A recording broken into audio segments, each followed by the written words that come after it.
Oh, hey there. So, this is, I think, the third session jam I'm recording here for YouTube.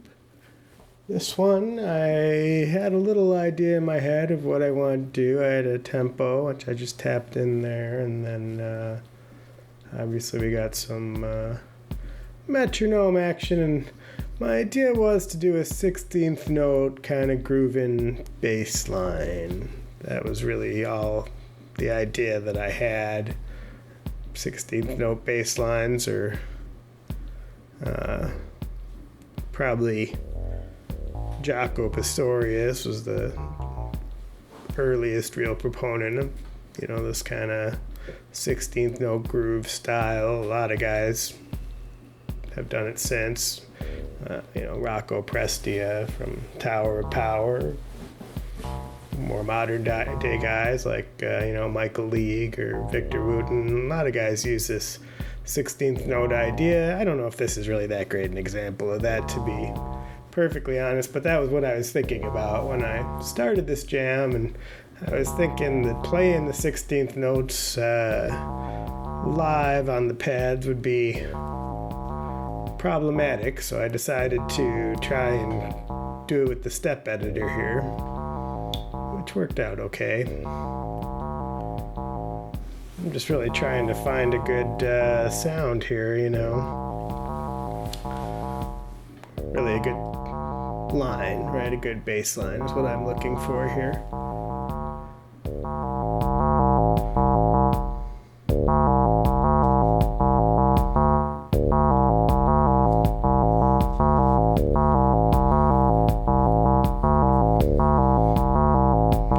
That was close enough with the idea to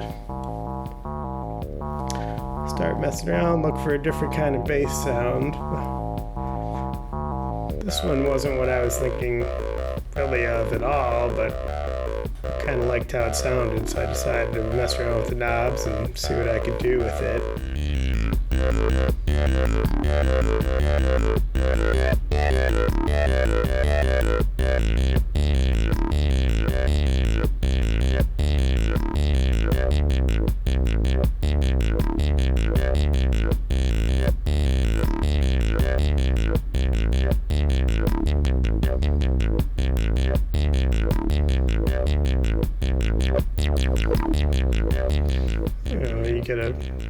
You get a fair amount of sonic variation just from screwing around with the knobs, and this I thought was pretty interesting sounding. I decided why not work on the drums a little bit, come up with some kind of a beat. I usually like to play these in live with the sample flip feature. Talked about that in other videos.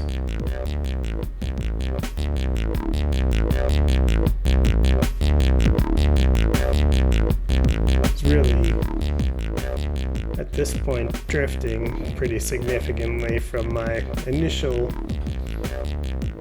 vision, but really that's kind of the point of these little experiments, is to not get locked into trying to capture something that I had in my head, but instead using what I have in my head as a jumping off point, and then working with the technology to see what happens.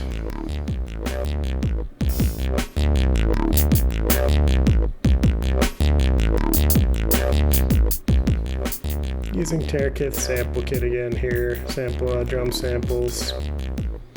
I'm pretty happy with them.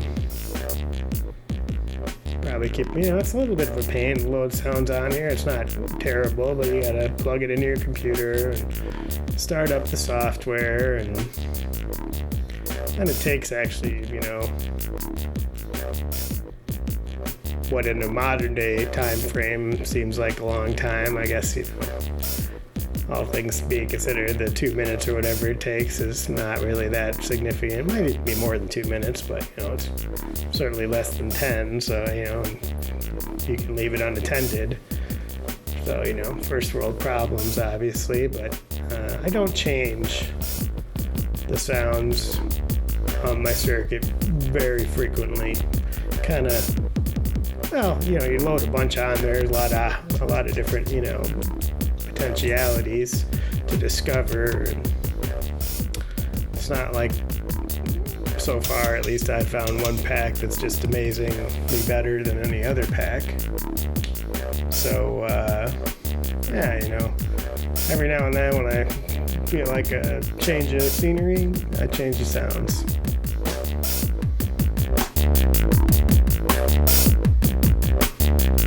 I know Lightfinger's got a bunch of cool videos up on YouTube. He's got at least one pack out there for the circuit. So far I haven't paid for any packs. Checking out the free ones first. It's the type of thing I feel like probably isn't necessarily better if you pay for it.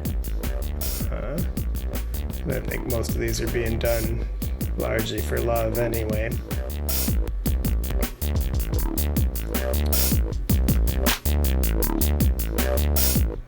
But I'd pay for them too, you know. Once I feel like I'm tired of the free options, I'll probably pay for them. They're not, you know, most people aren't charging a lot of money, and the people who are making them, so that's cool. I think Isotonic has some kind of a store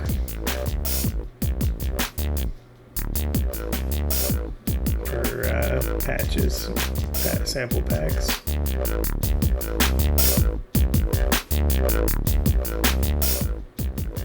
Kind of a cool little groove going here.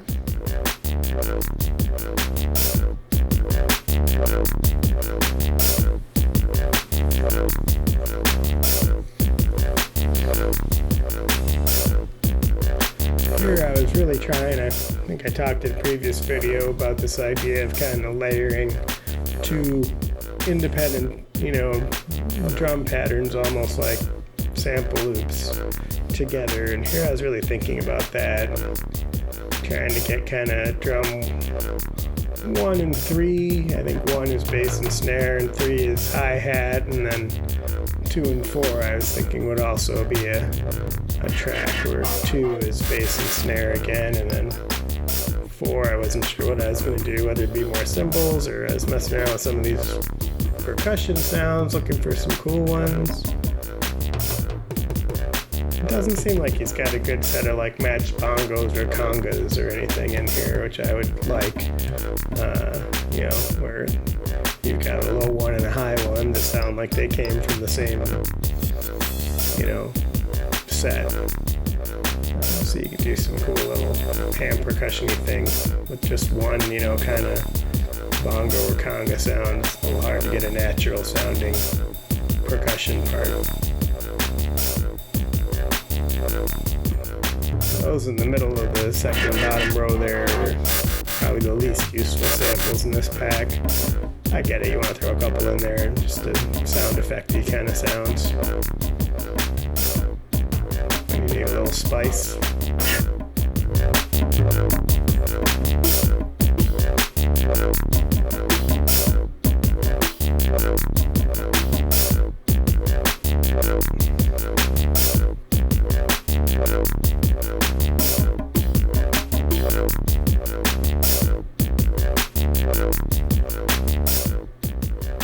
There I found kind of it almost sounds like a doombeck or something. 2 different ham percussion sounds that sound like they sort of go together. That's all I was really looking for. Don't know why they're at opposite ends of the row. So I really didn't have an idea for a second synth part on this. I was thinking I'd just mess around and see if I could find something that sounded good.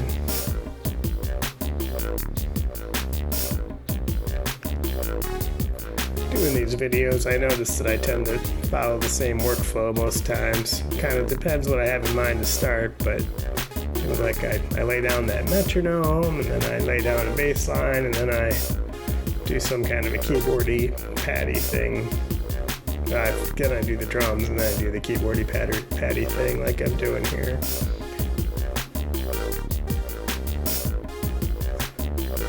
The keyboard being so limited and so, you know, oddly shaped, it's hard to do triads, I find. mean, I'm not much of a keyboard player anyway. Anyway, I found this little just line here and figured, it was okay.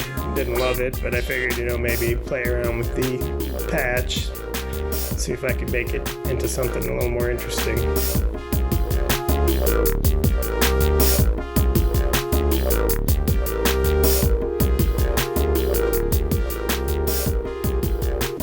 Another one of these situations where, you can't tell if a patch is mono or poly.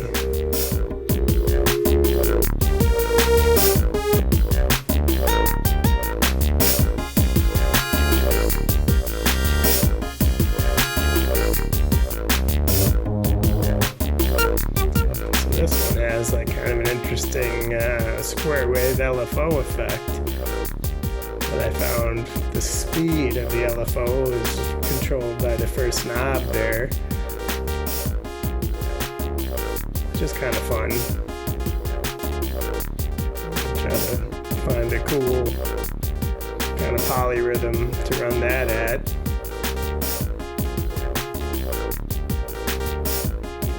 Some kind of triplet timing, I think, on the LFO. I'm not going to sit here and count it out, but that's what it sounds like.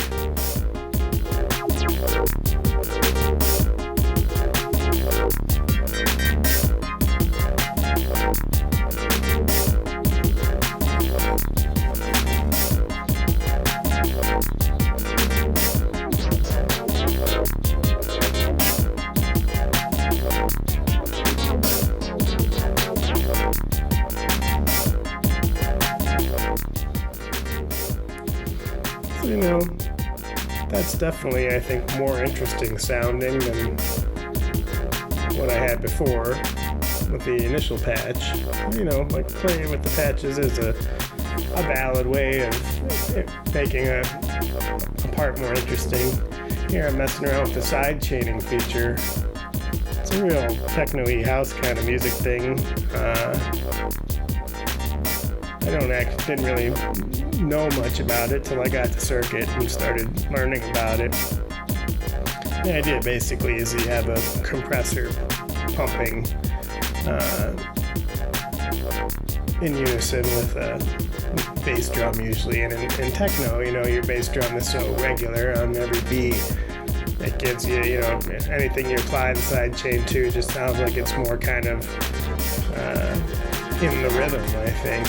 When you've got more complicated beats like this, side chain is still an interesting effect, but it's kind of more. I just noticed the filter button was all the way turned up or turned down, so I fixed it. Sounded kind of cool, actually. That filter knob actually is pretty cool. I don't mess around with it that much, but it is pretty cool sounding. So yeah, anyway, side chaining is interesting to experiment with. Not something I use a ton, but I think I left a little on here. A little delay, a little reverb.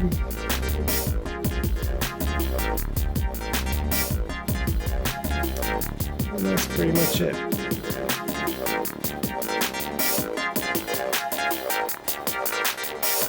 I think I'm going to play a little bit of the completed track here at the end, and thanks for watching.